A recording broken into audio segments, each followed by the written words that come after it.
Estas son las cascadas de Aconco, a 45 minutos de Tetela, Puebla. Estamos llegando y hay que bajar todo esto hasta llegar a 2 caídas que veremos más adelante. Esta es la primera caída de las cascadas de Aconco.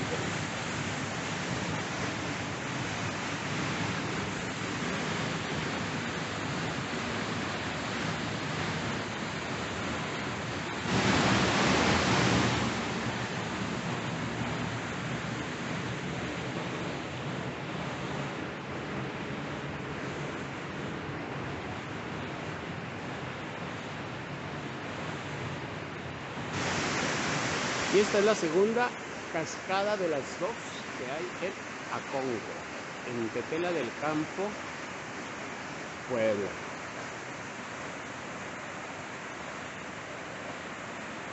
Hola.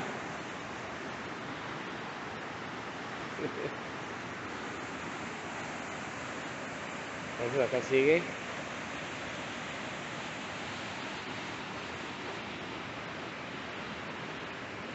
El río y por acá venimos.